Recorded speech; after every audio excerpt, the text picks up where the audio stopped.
বেগমগঞ্জে জায়গা বিরোধের জের ধরে গভীর রাতে বসতঘরে অগ্নিকাণ্ড। নোয়াখালীতে জায়গা বিরোধের জের ধরে বসতঘরে আগুন দেওয়ার অভিযোগ পাওয়া গেছে। ঘটনাটি ঘটে বুধবার দিবাগত রাত আনুমানিক 3:30টায় বেগমগঞ্জ উপজেলার নরোত্তম ইউনিয়নের রাতবাড়ির রমজান আলীর ছেলে মোহাম্মদ সাদ্দাম হোসেনের বসতঘরে।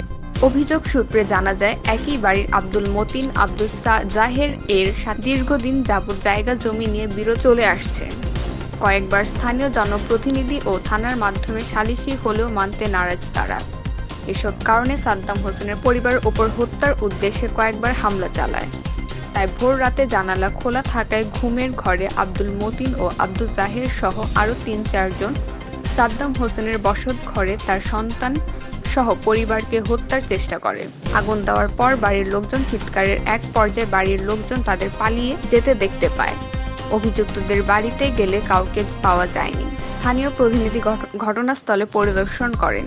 এ ব্যাপারে সাদ্দাম হোসেনের থানায় মামলা করার প্রস্তুতি নিচ্ছেন। তিনি প্রশাসন সহ স্থানীয়দের কাছে সুষ্ঠু বিচার দাবি করেন। তথ্য ও চিত্রে নোয়াখালী থেকে আজিজ আহমেদ।